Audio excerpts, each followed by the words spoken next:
The Leather Funnel by Arthur Conan Doyle. My friend Lionel Dacre lived in the Avenue de Wagram, Paris. His house was that small one, with the iron railings and grass plot in front of it, on the left-hand side as you pass down from the Arc de Triomphe. I fancy that it had been there long before the avenue was constructed, for the gray tiles were stained with lichens, and the walls were mildewed and discolored with age. It looked a small house from the street, 5 windows in front, if I remember right, but it deepened into a single long chamber at the back. It was here that Dacre had that singular library of occult literature and the fantastic curiosities which served as a hobby for himself and an amusement for his friends. A wealthy man of refined and eccentric tastes, he had spent much of his life and fortune in gathering together what was said to be a unique private collection of Talmudic, Kabbalistic, and magical works, many of them of great rarity and value. His tastes leaned toward the marvelous and the monstrous, and I have heard that his experiments in the direction of the unknown have passed all the bounds of civilization and of decorum. To his English friends he never alluded to such matters, and took the tone of the student and virtuoso. But a Frenchman whose tastes were of the same nature has assured me that the worst excesses of the Black Mass have been perpetrated in that large and lofty hall, which is lined with the shelves of his books and the cases of his museum. Dacre's appearance was enough to show that his deep interest in these psychic matters was intellectual rather than spiritual. There was no trace of asceticism upon his heavy face, but there was much mental force in his huge, dome-like skull, which curved upward from amongst his thinning locks, like a snow peak above its fringe of fir trees. His knowledge was greater than his wisdom, and his powers were far superior to his character. The small, bright eyes, buried deeply in his fleshy face, twinkled with intelligence and an unabated curiosity of life, but they were the eyes of a sensualist and an egotist. Enough of the man, for he is dead now, poor devil, dead at the very time that he had made sure that he had at last discovered the elixir of life. It is not with his complex character that I have to deal, but with the very strange and inexplicable incident which had its rise in my visit to him in the early spring of the year '82. I had known Dacre in England, for my researches in the Assyrian Room of the British Museum had been conducted at the time when he was endeavoring to establish a mystic and esoteric meaning in the Babylonian tablets, and this community of interests had brought us together. Chance remarks had led to daily conversation, and that to something verging upon friendship. I had promised him that on my next visit to Paris I would call upon him. At the time when I was able to fulfill my compact, I was living in a cottage at Fontainebleau, and as the evening trains were inconvenient, he asked me to spend the night in his house. "I have only that one spare couch," said he, pointing to a broad sofa in his large salon. "I hope that you will manage to be comfortable there." It was a singular bedroom, with its high walls of brown volumes, but there could be no more agreeable furniture to a bookworm like myself, and there is no scent so pleasant to my nostrils as that faint, subtle reek which comes from an ancient book. I assured him that I could desire no more charming chamber and no more congenial surroundings. "If the fittings are neither convenient nor conventional, they are at least costly," said he, looking round at his shelves. "I have expended nearly $250,000 of money upon these objects which surround you. Books, weapons, gems, carvings, tapestries, images. There is hardly a thing here which has not its history, and it is generally one worth telling." He was seated as he spoke at one side of the open fireplace, and I at the other. His reading table was on his right, and the strong lamp above it ringed it with a very vivid circle of golden light. A half-rolled palimpsest lay in the center, and around it were many quaint articles of bric-a-brac. One of these was a large funnel, such as is used for filling wine casks. It appeared to be made of black wood, and to be rimmed with discolored brass. "That is a curious thing," I remarked. "What is the history of that?" "Ah," said he, "it is the very question which I have had occasion to ask myself. I would give a good deal to know. Take it in your hands and examine it." I did so, and found that what I had imagined to be wood was in reality leather, though age had dried it into an extreme hardness. It was a large funnel, and might hold a quart when full. The brass rim encircled the wide end, but the narrow was also tipped with metal. "What do you make of it?" asked Dacre. "I should imagine that it belonged to some vintner or maltster in the Middle Ages," said I. "I have seen in England leathern drinking flagons of the 17th century, black jacks, as they were called, which were of the same color and hardness as this filler." "I dare say the date would be about the same," said Dacre, "and no doubt also it was used for filling a vessel with liquid. If my suspicions are correct, however, it was a queer vintner who used it, and a very singular cask which was filled. Do you observe nothing strange at the spout end of the funnel?" As I held it to the light, I observed that at a spot some 5 inches above the brass tip, the narrow neck of the leather funnel was all haggled and scored, as if someone had notched it round with a blunt knife. Only at that point was there any roughening of the dead black surface. "Someone has tried to cut off the neck." "Would you call it a cut?" "It is torn and lacerated. It must have taken some strength to leave these marks on such tough material, whatever the instrument may have been. But what do you think of it? I can tell that you know more than you say." Dacre smiled, and his little eyes twinkled with knowledge. "Have you included the psychology of dreams among your learned studies?" he asked. "I did not even know that there was such a psychology." "My dear sir, that shelf above the gem case is filled with volumes, from Albertus Magnus onward, which deal with no other subject. It is a science in itself. A science of charlatans. The charlatan is always the pioneer. From the astrologer came the astronomer, from the alchemist the chemist, from the mesmerist the experimental psychologist. The quack of yesterday is the professor of tomorrow. Even such subtle and elusive things as dreams will in time be reduced to system and order. When that time comes, the researches of our friends on the bookshelf yonder will no longer be the amusement of the mystic, but the foundations of a science. Supposing that is so, what has the science of dreams to do with a large, black, brass-rimmed funnel? I will tell you. You know that I have an agent who is always on the lookout for rarities and curiosities for my collection. Some days ago he heard of a dealer upon one of the quays who had acquired some old rubbish found in a cupboard in an ancient house at the back of the Rue Mathurum, in the Quartier Latin. The dining room of this old house is decorated with a coat of arms, chevrons, and bars rouge upon a field argent, which prove upon inquiry to be the shield of Nicholas de la Reynie, a high official of King Louis XIV. There can be no doubt that the other articles in the cupboard date back to the early days of that king. The inference is, therefore, that they were all the property of this Nicholas de la Reynie, who was, as I understand, the gentleman specially concerned with the maintenance and execution of the draconic laws of that epoch. What then? I would ask you now to take the funnel into your hands once more and to examine the upper brass rim.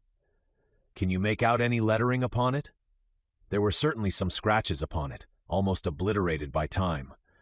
The general effect was of several letters, the last of which bore some resemblance to a B.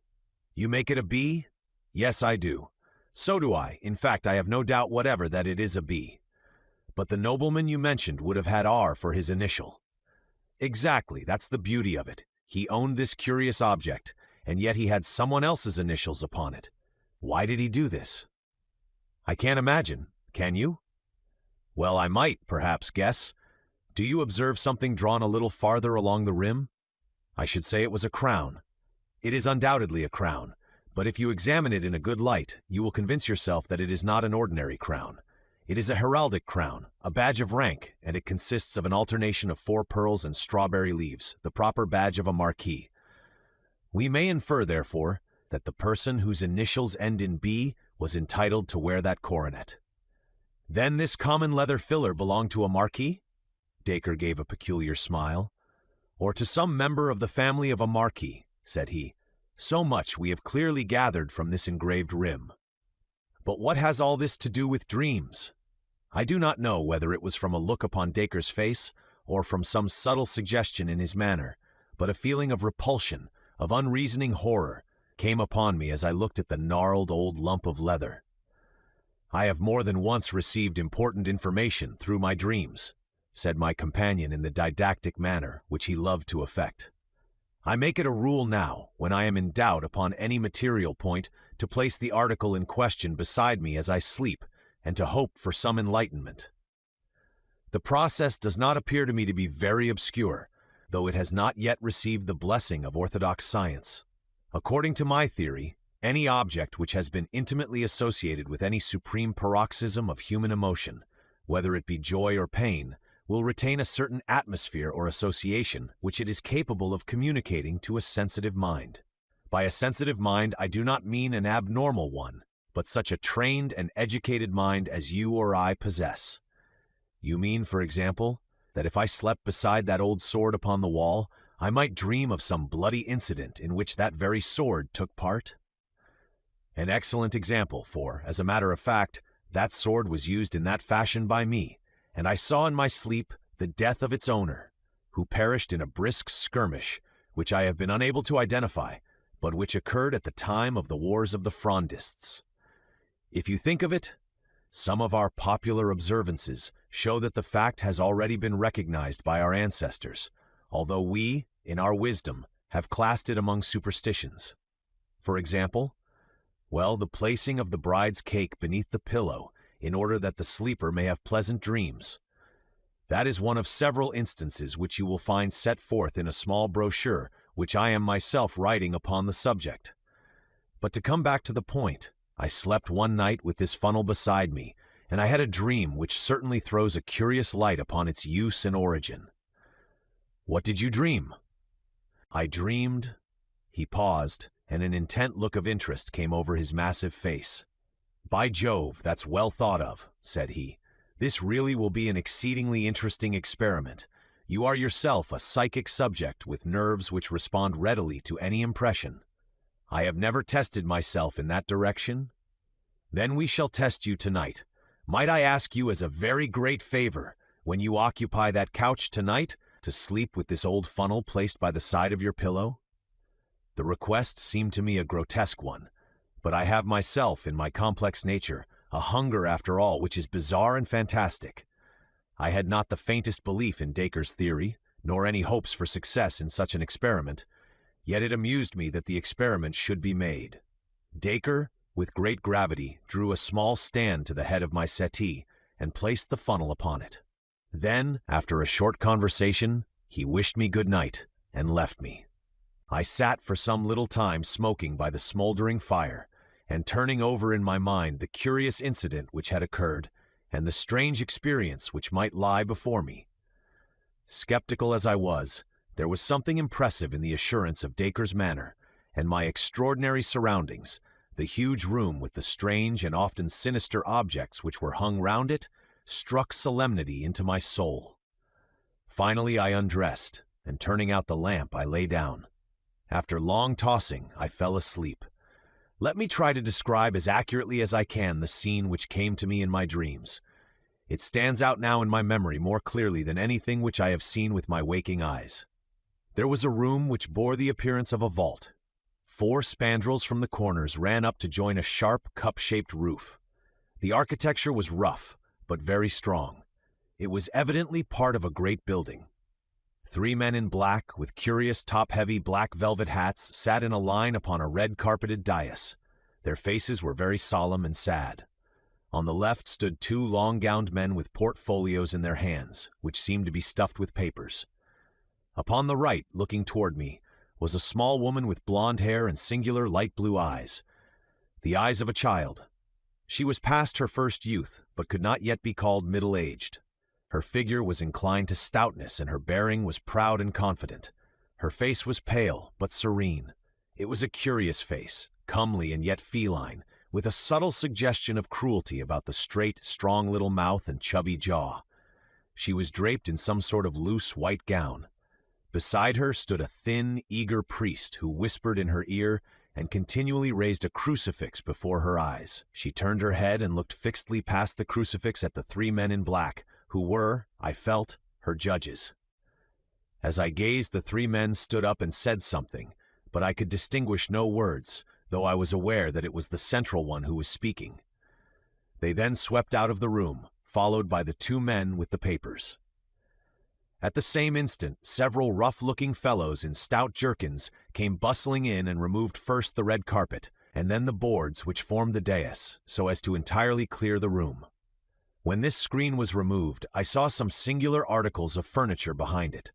One looked like a bed with wooden rollers at each end and a winch handle to regulate its length. Another was a wooden horse. There were several other curious objects and a number of swinging cords which played over pulleys. It was not unlike a modern gymnasium. When the room had been cleared, there appeared a new figure upon the scene. This was a tall, thin person clad in black, with a gaunt and austere face. The aspect of the man made me shudder. His clothes were all shining with grease and mottled with stains. He bore himself with a slow and impressive dignity, as if he took command of all things from the instant of his entrance. In spite of his rude appearance and sordid dress, it was now his business, his room, his to command. He carried a coil of light ropes over his left forearm. The lady looked him up and down with a searching glance, but her expression was unchanged. It was confident, even defiant, but it was very different with the priest. His face was ghastly white, and I saw the moisture glisten and run on his high, sloping forehead. He threw up his hands in prayer, and he stooped continually to mutter frantic words in the lady's ear. The man in black now advanced, and taking one of the cords from his left arm, he bound the woman's hands together. She held them meekly toward him as he did so. Then he took her arm with a rough grip and led her toward the wooden horse, which was little higher than her waist. On to this she was lifted and laid, with her back upon it and her face to the ceiling, while the priest, quivering with horror, had rushed out of the room. The woman's lips were moving rapidly, and though I could hear nothing, I knew that she was praying. Her feet hung down on either side of the horse, and I saw that the rough varlets in attendance had fastened cords to her ankles and secured the other ends to iron rings in the stone floor. My heart sank within me as I saw these ominous preparations, and yet I was held by the fascination of horror, and I could not take my eyes from the strange spectacle. A man had entered the room with a bucket of water in either hand. Another followed with a third bucket. They were laid beside the wooden horse. The second man had a wooden dipper, a bowl with a straight handle, in his other hand. This he gave to the man in black. At the same moment one of the varlets approached with a dark object in his hand, which even in my dream filled me with a vague feeling of familiarity. It was a leathern filler. With horrible energy he thrust it, but I could stand no more. My hair stood on end with horror. I writhed, I struggled, I broke through the bonds of sleep, and I burst with a shriek into my own life, and found myself lying shivering with terror in the huge library, with the moonlight flooding through the window and throwing strange silver and black traceries upon the opposite wall. Oh, what a blessed relief to feel that I was back in the 19th century, back out of that medieval vault into a world where men had human hearts within their bosoms. I sat up on my couch, trembling in every limb, my mind divided between thankfulness and horror. To think that such things were ever done, that they could be done without God striking the villains dead. Was it all a fantasy, or did it really stand for something which had happened in the black, cruel days of the world's history? I sank my throbbing head upon my shaking hands, and then suddenly my heart seemed to stand still in my bosom, and I could not even scream, so great was my terror. Something was advancing toward me through the darkness of the room. It is a horror coming upon a horror which breaks a man's spirit. I could not reason, I could not pray, I could only sit like a frozen image and glare at the dark figure which was coming down the great room. And then it moved out into the white lane of moonlight, and I breathed once more. It was Dacre, and his face showed that he was as frightened as myself. "Was that you? For God's sake, what's the matter?" he asked in a husky voice. "Oh, Dacre, I am glad to see you. I have been down into hell. It was dreadful." "Then it was you who screamed?" "I dare say it was. It rang through the house, the servants are all terrified." He struck a match and lit the lamp. "I think we may get the fire to burn up again," he added, throwing some logs upon the embers. "Good God, my dear chap, how white you are. You look as if you had seen a ghost." "So I have, several ghosts." "The leather funnel has acted then?" "I wouldn't sleep near the infernal thing again for all the money you could offer me." Dacre chuckled. "I expected that you would have a lively night of it," said he. "You took it out of me in return, for that scream of yours wasn't a very pleasant sound at 2 in the morning. I suppose from what you say that you have seen the whole dreadful business." "What dreadful business?" "The torture of the water. The extraordinary question, as it was called in the genial days of Le Roi Soleil. Did you stand it out to the end?" "No, thank God, I awoke before it really began." "Ah, it is just as well for you. I held out till the 3rd bucket." "Well, it is an old story, and they are all in their graves now, anyhow, so what does it matter how they got there? I suppose that you have no idea what it was that you have seen? The torture of some criminal. She must have been a terrible malefactor indeed, if her crimes are in proportion to her penalty." "Well, we have that small consolation," said Dacre, wrapping his dressing gown round him and crouching closer to the fire. "They were in proportion to her penalty. That is to say, if I am correct in the lady's identity." "How could you possibly know her identity?" For answer, Dacre took down an old vellum-covered volume from the shelf. "Just listen to this," said he.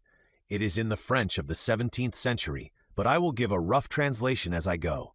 You will judge for yourself whether I have solved the riddle or not.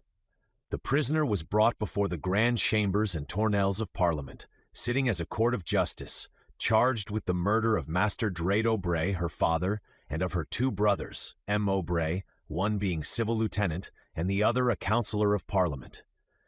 In person it seemed hard to believe that she had really done such wicked deeds, for she was of a mild appearance and of short stature, with a fair skin and blue eyes. Yet the court, having found her guilty, condemned her to the ordinary and to the extraordinary question in order that she might be forced to name her accomplices, after which she should be carried in a cart to the Place de Grève, there to have her head cut off, her body being afterwards burned and her ashes scattered to the winds. The date of this entry is July 16th, 1676. "It is interesting," said I, "but not convincing. How do you prove the 2 women to be the same?" "I am coming to that. The narrative goes on to tell of the woman's behavior when questioned. When the executioner approached her, she recognized him by the cords which he held in his hands, and she at once held out her own hands to him, looking at him from head to foot without uttering a word." "How's that?" "Yes, it was so." "She gazed without wincing upon the wooden horse and rings which had twisted so many limbs and caused so many shrieks of agony. When her eyes fell upon the 3 pails of water which were all ready for her, she said with a smile, 'All that water must have been brought here for the purpose of drowning me, monsieur. You have no idea, I trust, of making a person of my small stature swallow it all.'" "Shall I read the details of the torture?" "No, for heaven's sake, don't. Here is a sentence which must surely show you that what is here recorded is the very scene which you have gazed upon tonight. The good Abbé Pirot, unable to contemplate the agonies which were suffered by his penitent, had hurried from the room. Does that convince you?" "It does entirely. There can be no question that it is indeed the same event. But who then is this lady whose appearance was so attractive and whose end was so horrible?" For answer, Dacre came across to me and placed the small lamp upon the table which stood by my bed. Lifting up the ill-omened filler, he turned the brass rim so that the light fell full upon it. Seen in this way, the engraving seemed clearer than on the night before. "We have already agreed that this is the badge of a marquis or of a marquise," said he. "We have also settled that the last letter is B. It is undoubtedly so. I now suggest to you that the other letters from left to right are M, a small d, A, a small d, and then the final B. Yes, I am sure that you are right. I can make out the 2 small d's quite plainly." "What I have read to you tonight," said Dacre, "is the official record of the trial of Marie Madeleine d'Aubray, Marquise de Brinvilliers, one of the most famous poisoners and murderers of all time." I sat in silence, overwhelmed at the extraordinary nature of the incident and at the completeness of the proof with which Dacre had exposed its real meaning. In a vague way, I remembered some details of the woman's career, her unbridled debauchery, the cold-blooded and protracted torture of her sick father, the murder of her brothers for motives of petty gain. I recollected also that the bravery of her end had done something to atone for the horror of her life, and that all Paris had sympathized with her last moments, and blessed her as a martyr within a few days of the time when they had cursed her as a murderess. One objection, and one only, occurred to my mind. How came her initials and her badge of rank upon the filler? Surely they did not carry their medieval homage to the nobility to the point of decorating instruments of torture with their titles. I was puzzled with the same point, said Dacre, but it admits of a simple explanation. The case excited extraordinary interest at the time, and nothing could be more natural than that La Rainey, the head of the police, should retain this filler as a grim souvenir. It was not often that a Marchioness of France underwent the extraordinary question. That he should engrave her initials upon it for the information of others was surely a very ordinary proceeding upon his part. "And this?" I asked, pointing to the marks upon the leathern neck. "She was a cruel tigress," said Dacre as he turned away. "I think it is evident that, like other tigresses, her teeth were both strong and sharp."